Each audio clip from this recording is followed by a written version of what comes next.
If you have to have full-time staff to run some of your systems, in a lot of churches, it's over-designed.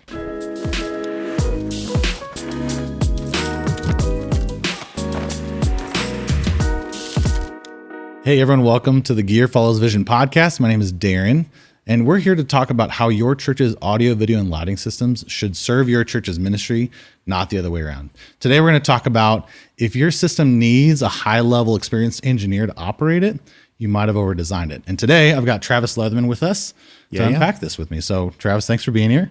Glad to be here. Thanks for flying all the way from Nashville to hang out with me. Yes. But man, give us a little about your background and just your ministry and production space. Yeah, for sure. So I started out, grew up in the church, started, in the worship band as a teenager, slowly grew into that production role and served at a couple of churches full time doing lighting and in the production space, and eventually wound up at Summit, started on the install crew, and now I'm an engineer. So I've been system design engineer for the last 5 or so years. Yeah, and leading the team, right? And the 6 system design engineers and doing all of our drawing sets from construction all the way through installation. And so, the first thing I want to unpack is like this philosophy, right? This philosophy around design that we have. And I think the tension is there's been a massive pendulum swing from when I was growing up with the overhead projector and, one wireless microphone to today where we have incredibly complex systems that are streaming to the internet and going to, hundreds of thousands of people online. And so we've seen this technology swing massively. Mm-hmm. And so what this requires is our systems have gotten complex, but the staffing behind them doesn't always get very complex, right? Like you might have, incredible operators who are on staff who can go execute that.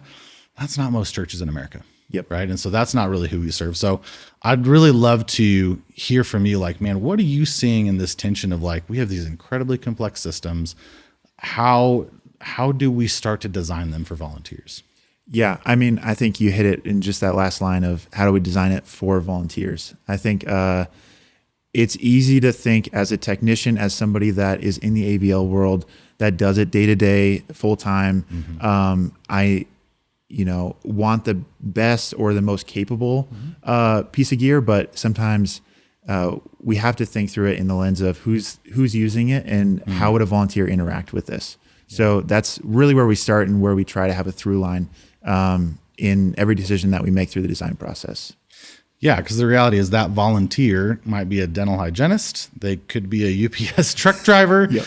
And then they come and operate, a $10,000, $50,000 camera chain, right? And so thinking through like, how are they going to be able to operate this gear is really important. Yeah. Yeah. So thinking about most of our systems are going to have a volunteer who's operating it or setting it up if it's portable. Like, what is your approach? Like, where do you start in that process?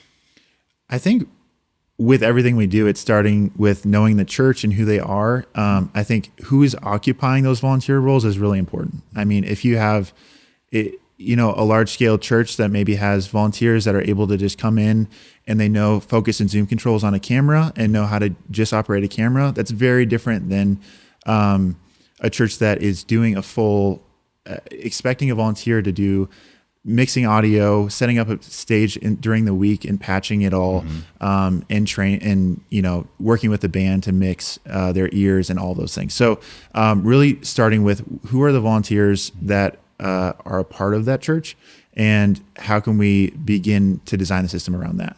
Yeah. So if they're coming in, right, and they're like patching the stage is a good example, right? So like, how do we set up our infrastructure so that they can patch the stage? So we think through infrastructure in how we design floor boxes, where we put wall boxes, where we put the infrastructure and how it's labeled. So if you have mic 1, we know where mic 1 is on the other side, and we can patch that easily to stage box, for example. And that follows through in everything we do in video wiring or lighting infrastructure and all of that. So we think through it in a way that a volunteer should never need to open up a set of drawings to figure out where does this wire go or how do I use it on the other side? It should just be intuitive from a quick rundown and quick training initially. Yeah. No, that's good because especially on the audio systems, of which I'm a fan, there can be like 3 to 4 digital patch points, right? When you think about the patch point from the channel strip to the input inside the console. There's a Dante patch potentially. And then we also have the Rio patch as well. So I think one of the ways we try to think through these systems for churches is keeping in, like you said, one for one as much as we can through the system. Yep. Right. And then letting the volunteers patch at the analog patch where they can see it, touch it, and it's easier to troubleshoot. Yes. I know we've also taken systems to like on the portable side, right? Making sure things are labeled a certain way so that they can just walk in when it's 6 a.m. in the morning, they've not had any coffee, and they can start to put together a really complex portable system, right? So talk about that. Like, what are we doing in portable that really is going through, like, what's their user experience? Yes, I love what we've done in recent years with some of our portable systems where we color code everything. We make it super simple, try to have the least amount of connections in between, which more networking and all of that gives us that opportunity to have one trunk line maybe between front of house and back of house. So there's a lot of examples of that we try to simplify the systems or maybe make something networked that maybe wasn't before. And so hopefully you just have blue plugs into blue and red plugs into red, and then you're off to the races. Yeah. So we run out of colors, but yes, that's our biggest problem there, right? Yep. Yeah, and that makes sense. Is that a different approach than if this was a fully staffed system? Like if you had 6 staff guys walking in, would you be doing this much processing and thinking through their experience? Probably not. I mean, when we think about how churches use systems, it's very different than what a tour would be doing. When you have a full-time person that, maybe has a career of working the audio field, people know what they're doing. They know exactly what they want, how they want it, and how their console is going to be patched. So when, a dentist, to your example, is trying to use an audio system, we have to really not dumb it down, but scale it down in a way that is simplified for a volunteer to be able to use that audio system. Yeah. I was with a large church recently, and they are on this mission to get more volunteers involved in the audio system, right? And in the video systems too, but the audio system we were talking about. And I find one of the challenging things when you have that really experienced audio operator, and I'm guilty of this too, I can keep it in my head, right? I can remember, oh yeah, that floor box, that's number 3. And I plug the 3rd input in to the 17th input on the stage rack. And then I patch it to the 22nd channel strip, right? Yes. But then a volunteer comes in and they're like, are you a madman? Are you crazy? Like how can I help in this? I'm like, well, go do these, right? And so like, I think that's part of the skill set. When you have a lot of experience, you can remember all that. But when you're trying to do this repeatably with volunteers, I think that's where they're, lowering the barrier for entry for them can be really, really powerful, right? So, okay, you've started through like thinking about, okay, what are these roles that we're going to have configured or that the church will have? And then what's your next step after that? For sure. So once we kind of nail down what are the volunteers and how are they using the system, then we kind of decide, what equipment makes the most sense for those systems. I'm a lighting guy. I love a good MA console, but it doesn't always make the most sense for a volunteer-driven church that maybe doesn't have 4 hours a week or whatever that looks like to program lights. I'll tell you, yes, especially if it's just like we want an MA console, we've never touched it, and we don't want any help configuring it. I struggled the first time I touched an MA console. I was like, this does nothing that I want it to do. Yes. And you really need a great templated preset or a show file to start from. Yep. Because it's like a custom computer. It does very little out of the box. Yes. Yeah. So if you choose to go with the high-end gear of maybe you want the reliability of an MA console, but you choose to have a complex show file that maybe simplifies it to work to where you just have to push a fader or press play, ensuring that the volunteer knows how to find a path towards just getting light on stage or getting a pastor to be able to have light for broadcast if something goes wrong is really the complexity meets simplicity value of finding those ways to do that.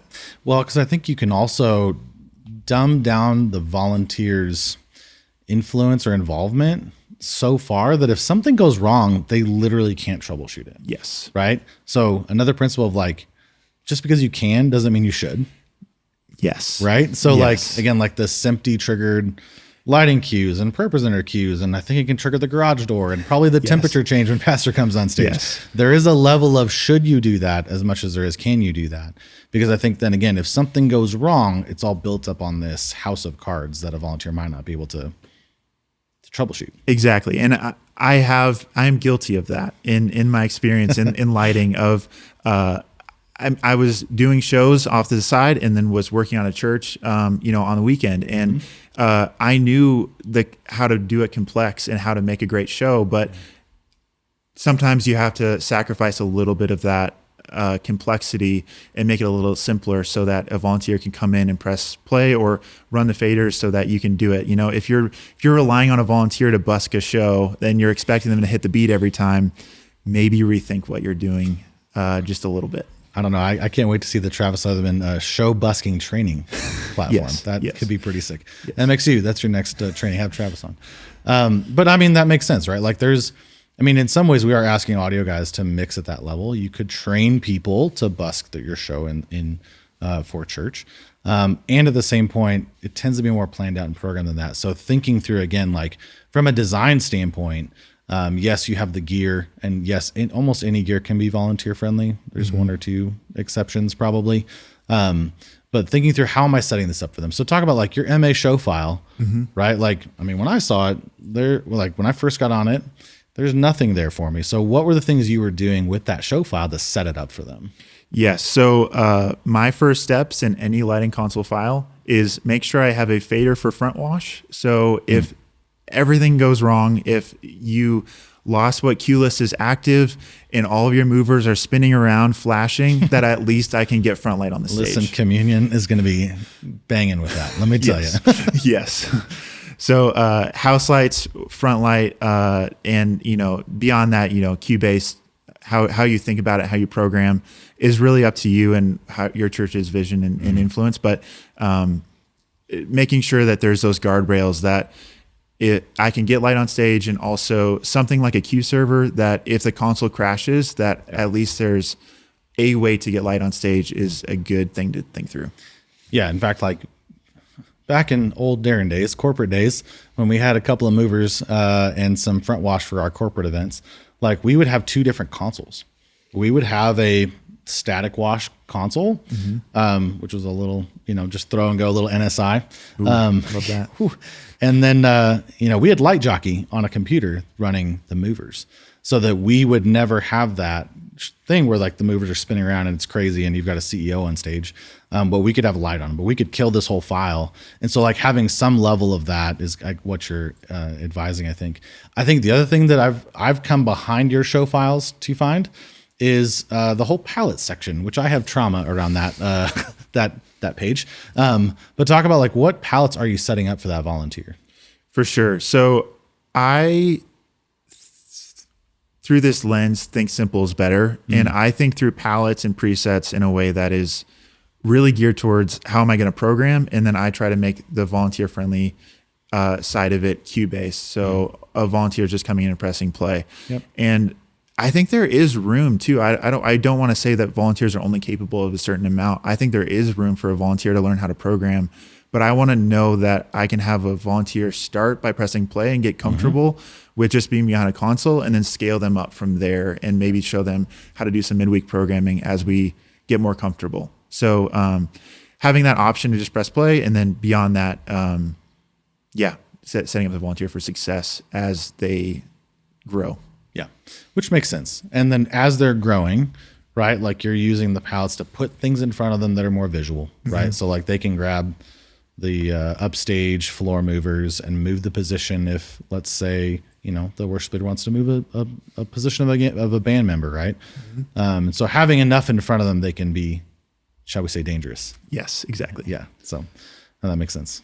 Yeah, so transitioning from lighting for just a minute, we could go a while on that. Yep. Like I'd love to talk, like how do we do this in the video realm? I think because we have some ways that we try to take the guesswork out of it, and we create guardrails for the systems. Yep. But what are those things you're seeing in video? It's a great question. And video scales so greatly. So we could have as simple as a ProPresenter computer going straight to a projector to an Ultrix FR12 with de-embedding, embedding, all of the things. So thinking through how a volunteer would use it, of course, is where we start. And for a lot of the video systems that we do, there's a level of SDI and video infrastructure that we do. So thinking through patch bays, physical patch bays that have clear labeling on both sides for floor boxes, wall boxes, in the room, camera infrastructure, all of that is thinking through how are things labeled and how do we make it easy for a volunteer to understand what cable is what and where does it go. Yeah. So we try to think through that in all the video side. This has been like adding patch bays. Like patch bays were not a big thing when I came to Summit 13 years ago or whatever it was. Yep. But adding patch bays in the system, because the number one thing that gets moved in the video system is likely the endpoint, right? The camera. Yep. And so again, taking some of the bits and pieces that we've learned in the audio touring world and saying, okay, how could we color code this? Again, we color code the wiring, we color code the patch bays now, to try to give some visual idea of like, oh, this is camera 1 and this is the floor box location 10. So I can patch that around if pastor asks for it, or, your video guy wants to do it 20 minutes before service. It's doable. It's not a no, right? It's like, yeah, we can do that. And we've built workflows around that. And I do think that patch bays in themselves, there could be an argument against them, honestly, of some people saying you don't necessarily need them, which that's a little bit of a rabbit hole. But I do think that adding patch bays is a way to make it more volunteer friendly. For example, how we design systems with video most of the time, there's always exceptions, is we have cameras going straight to a router or a switcher through a patch bay. So, for example, we labeled a camera floor box as camera A, B, C as letters, and then we do camera 1, 2, 3 as going straight into the router or switcher. So you never have to think about, I have a camera 2 on a floor box, but also my multi-view says camera 2 here, but it's not showing up. You have B going to 2, and you can easily train a volunteer to say, actually, I want this floor box camera D to go to camera 2 now, and it shows up on my multi-view and all my routing. So you don't have to think about software. You don't have to think about getting a dashboard. You can just patch one cable. Do you know also part of the reason why we did that back in the day? Because we've had extensive arguments with video directors around the world on what camera is camera 1. I don't know if you know this. It's not a consensus. It is a wild go on, is camera 1 positionally dependent in the room, or is it the main teaching camera? So for all the video people out there, I don't want to talk about it. Okay. But that's partly why we did it too, because we started labeling things in a way that made sense to us. And we had a video director throw down. He was like, no, that's wrong. We're like, okay, I guess we'll change. It's fine. It'll be an A now. We'll go with letters. But that's one reason, again, like for us, like having these different workflows, we want the infrastructure to work for whatever the workflow is, right? Because ultimately, I don't care. I fly home to Colorado. I don't need to know what camera 1 is. Okay. But your volunteers do. Yep. Right. So yeah, I think with that, there's also some of these low tech systems that we work on so that volunteers can operate complex systems. And I know you just did one down in Amarillo. So talk about that a little bit. Yeah. So a recent project, we have just a level of breakout rooms that I'm sure a lot of people are familiar with, but thinking through the lens of that volunteer, and in this case, it's not a production volunteer, it's a women's Bible study that can have an event or a Bible study in that breakout room by just pressing a button for a simple mic to be in there, to have lighting come up, or to have a video show on the screen from an Apple TV, on 2 TVs that are in there. Having that option that doesn't require a production staff person to be on site, to be taking a call at 7 p.m. when that is happening on their day off. So thinking through the lens of, sometimes we can set up kind of those complex systems that are complex programming, maybe in QSys, that do on the end user side become very simple and easy to use. Staying in the video world, right? So as you're designing and thinking through the volunteer workflow, I know this also applies to how you set up video suites and design video suites, right? So talk to me about what are the ergonomics you're looking for? How do you set that up when you're thinking about the volunteers? For sure. So there are constraints, to just throw that out there, of space. Many a times when architects are thinking about a building, they're not thinking about a video suite. Nope. So we usually have to push for that. But in the example that we have, room for a row or two rows of video desks, we're always trying to think through how is a pro presenter going to operate this machine. So we want them to have visibility to the director, to the multi-views, but they're going to be focused on something else. So giving them maybe a confidence monitor low or on the multi-view for the literal confidence monitor so they can see what is for sure going out, or whatever they might need, if they're doing lyrics, if they're doing backgrounds, whatever that looks like. So thinking through that from the lens of what's around them, what are they interacting with, and how do we set up the desks for that? Yeah. I think a critical component in that too is, what do they need to see? What do they need to hear? Right. So at times I know like we've embedded click and guide and the MDs into the communications systems. I know we've also just put it on a little speaker that plays there, and nobody likes that actually, but it's a way to make sure they can hear what they need to hear. Yep. But also making sure depending on the level of engagement that they need with pastor, maybe they can't be in the room in that video suite. Maybe they have to be at front of house. And so making sure, those kinds of vision things are dialed as well is really important. Yes. Okay. So let's wrap this up here for a minute, because I think we need to go through some practical takeaways, right? Like we started saying, like, if you have to have full-time staff to run some of your systems in a lot of churches, it's over-designed. Yep. Right. And so I'd love to know, what are some practical takeaways so people can kind of go through and figure out, like, am I over-designed here? Is this what we need? Am I the only person that can run it? Like, what are some of those things that you would run people through? So I would first start with a little bit of a heart check for yourself. Just because you know a console, or just because you may use a console for your gigs on during the week, does not mean that your church should buy that console necessarily. Preach. So thinking through that in the heart lens is, I think, a really great place to start. Yeah. Beyond that, thinking through what is the minimum requirement and where might you go? But I would lean towards the minimum requirement before you go start thinking through, but we might add X campuses that need to have this broadcast level video suite, that XYZ. And you can always scale up later and add something later. But thinking through is my volunteer going to use this in the next year? And trying to think through that lens, because I think that's a helpful guide to not over design a system or overcomplicate a system. Yeah. And when you say a minimum, I know your heart is, we need the expectations, the system scope to be accurate and true, right? Yes. Like, it's not saying buy the cheapest thing out here, don't invest in infrastructure, but it's saying buy the thing that gives you the headroom you might need. Yes. Right. And gives you the flexibility you might need. For sure. But also, like, if you're one campus of, 500 people and are growing at 3% a year, you're probably not adding 5 campuses next year. Yep. Right.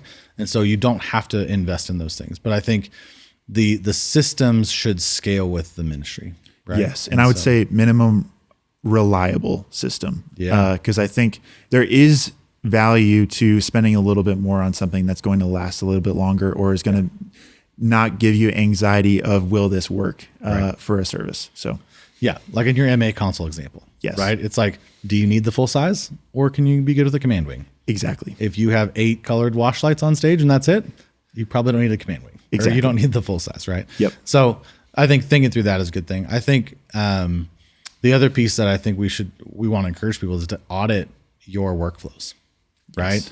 To audit your system and say, like, am I the only person who can run this as the full-time staff person? Yep. Even if you're the volunteer and you are the main person, if you're the only one who can mix, if you're the only one who can program, if you're the only one who can cut, ask why. Yep. Maybe that person is the most talented one on the planet and they are the only ones who should do it. Maybe also they need to develop systems and training around it, right? Yep. And I think in the designs too, as you're looking forward to future purchases, looking for, what do I need and what do I want? Creating a good list between those two. Yes. Yeah. Thanks, Travis, for joining us, man. I'm pumped to have this conversation because again, like how things are designed, that doesn't just happen in our office and on paper. It happens in everyday churches. Yes. So thanks for joining us on YouTube. Really appreciate y'all for joining us, engaging in this conversation. Check out some of the other content, and we'll see you next time.